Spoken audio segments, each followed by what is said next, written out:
आज की कहानी का शीर्षक है अकबर और विचित्र व्यापारी। एक दिन दो व्यापारी बादशाह अकबर के पास उनके दरबार में पहुँचे। उनमें से एक ने कहा, बादशाह अकबर की जय हो जहाँपना, मेरा नाम गोपाल दास है और मैं एक मक्खन का व्यापारी हूँ। मैं बाज़ार में मक्खन बनाता हूँ और उसे बेचता हूँ। लगभग 1 महीने पहले मेरे पास चंदूराम आया था। उसने मुझसे 100 सोने की अशर्फियाँ मांगी थी, लेकिन जब मैं उससे अशर्फियाँ वापस लेने गया तो उसने कहा कि उसने कोई अशर्फियाँ नहीं ली है। ये कहकर उसने मुझे सीधा मना कर दिया है। मैं चाहता हूँ कि आप मेरे साथ इंसाफ करें और चंदूराम से मेरे सोने की अशर्फियाँ वापस दिलवाएं। तभी वहाँ खड़ा चंदूराम बोला, जी नहीं हुजूर, ऐसा कुछ भी नहीं है। गोपाल दास मुझसे जलता है। वह मेरे व्यापार को खराब करना चाहता है। वह मेरे व्यापार की तरक्की देखकर जलता है। इस वजह से वह मेरा नाम खराब करके मेरे व्यापार को कमज़ोर करना चाहता है। बादशाह अकबर यह नहीं समझ पा रहे थे कि उन दोनों में से कौन सही और कौन गलत है। ऐसे में उन्होंने यह काम बीरबल को दिया।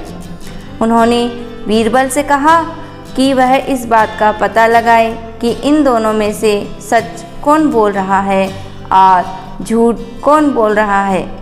इसके बाद बीरबल ने गोपाल दास को अपनी बात कहने को कहा और उससे पूछा, क्या हुआ था उस दिन गोपाल दास? तुम मुझे सब कुछ विस्तार में बताओ। तभी गोपाल दास बोला, लगभग 1 महीने पहले शाम के समय सब अपनी दुकान बंद करके घर वापस जा चुके थे। तब मैं भी अपना सामान समेटकर दुकान को बंद करने की तैयारी कर रहा था। तभी मेरे पास चंदूराम आया। हम दोनों में अच्छी बात हुई क्योंकि वो मेरा एक दोस्त है। इसी के चलते हमने एक दूसरे से बातचीत की। बातचीत के दौरान ही चंदूराम ने मुझसे कहा कि मेरे पास घी के लिए कुछ पैसे कम पड़ रहे हैं, इसलिए तुम मेरे को सोने की अशर्फियाँ दे दो। मैंने उसकी मदद के लिए वो सोने की अशर्फियाँ उसे तुरंत ही अपनी अलमारी से निकाल कर दी और उसके बाद वह वहाँ से चला गया। लेकिन कल जब मैं उससे वो सोने की अशर्फियाँ वापस मांगने गया तो चंदूराम मुझसे कहने लगा कि उसने कोई भी अशर्फियाँ नहीं ली है और उसने मुझे अपनी दुकान से भगा दिया। ये बातें गोपाल दास ने बीरबल को बताई। अच्छा, तो ये बात है, बीरबल ने कहा। इसके बाद बीरबल ने चंदूराम को कहने का मौका दिया और उसे सारी बात बताने को कहा। चंदूराम ने बताया, हुजूर, गोपाल दास मेरी दुकान पर आता रहता है क्योंकि हम दोनों अच्छे दोस्त हैं, इसलिए वह दुकान आता रहता है। एक दिन उसने देखा मेरी दुकान में लोगों की गिनती बढ़ती ही जा रही थी। उसने देखा कि मेरे व्यापार में वृद्धि हो रही है और ये देखकर उसे जलन होने लगी। उसने एक झूठी कहानी बनाई कि उसने मुझे 100 सोने की अशर्फियाँ दी हैं। ये बात वह लोगों को बताकर मुझे बदनाम करने लगा ताकि मेरा व्यापार खराब हो जाए। हुजूर, मैंने इसकी एक भी अशर्फियाँ नहीं ली है। दोनों की बात सुनकर बीरबल ने बादशाह अकबर से कहा, दोनों में से ही कोई एक झूठ बोल रहा है। बीरबल उसका पता लगाकर रहेंगे कि कौन झूठा और कौन सच बोल रहा है। यह सब हो जाने के बाद उस दिन की सभा स्थगित हो गई और सब अपने अपने घर लौट गए।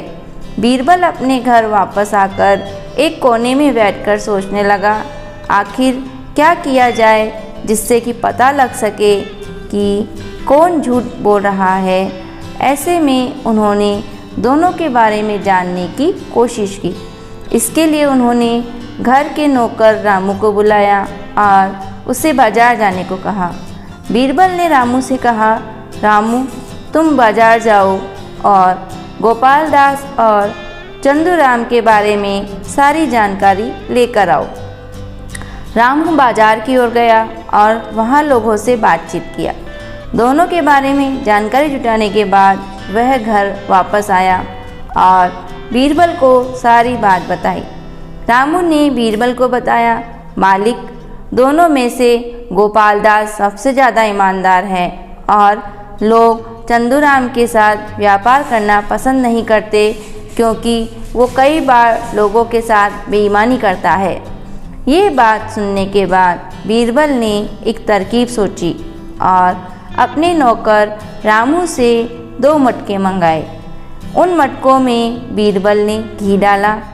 घी डालने के बाद उन्होंने एक मटके में एक सोने का सिक्का डाला और दूसरे मटके में भी एक सोने का सिक्का डाला। इसके बाद बीरबल ने रामू से कहा, रामू, तुम एक व्यापारी की तरह उन दोनों के पास जाओगे और यह घी बेचकर आओगे। उसके बाद तुम वही बाजार में ही रहना और देखना कि कौन आकर तुम्हें इन सोने के सिक्कों को वापस लौटाता है। रामू ने वैसा ही किया जैसा बीरबल ने उसे करने को कहा था। रामू बाजार गया और जाकर सबसे पहले उसने गोपाल दास को घी बेचा। फिर उसके बाद चंदूराम को घी बेचा और रामू 2 दिन तक उसी बाजार में रुका रहा। अगले दिन बीरबल बादशाह अकबर के सामने सभा में पधारे। गोपाल दास और चंदूराम भी वहाँ थे। बीरबल ने बादशाह अकबर को तुरंत बताया कि झूठ बोलने वाला व्यक्ति कोई और नहीं बल्कि चंदूराम है। यह सुनकर बादशाह अकबर ने बीरबल से पूछा, अच्छा, अगर ऐसी बात है तो बीरबल, क्या तुम मुझे यह बता सकते हो कि तुम किस वजह से चंदूराम को झूठा कह रहे हो? बादशाह अकबर के इस सवाल का जवाब बीरबल ने दिया, जहाँ पना, कल मैंने रामू को एक काम सौंपा था और मुझे पता चला कि गोपाल दास ने मटके में रखा हुआ सोने का सिक्का रामू को ईमानदारी के साथ वापस कर दिया, लेकिन दूसरी तरफ चंदूराम ने ऐसा नहीं किया। उसने वह सिक्का अपने पास ही रख लिया। इससे यह साबित होता है कि चंदूराम एक ईमानदार व्यक्ति नहीं है। जो व्यक्ति एक सोने के सिक्के को लेकर लालच दिखा सकता है तो 100 और सोने के सिक्कों के लिए बेईमानी तो कर ही सकता है। इसलिए चंदूराम झूठ कह रहा है। यह सुनने के बाद बादशाह अकबर ने चंदूराम को सजा दी कि वह 100 सोने के सिक्के गोपाल दास को वापस करे और उसके साथ साथ और 100 सोने के सिक्के गोपाल दास को दे, क्योंकि उसने गोपाल दास को परेशान किया था। यह सब हो जाने के बाद बादशाह अकबर ने फिर से बीरबल की तारीफ़ की और इस तरह से गोपाल दास को न्याय मिला। धन्यवाद।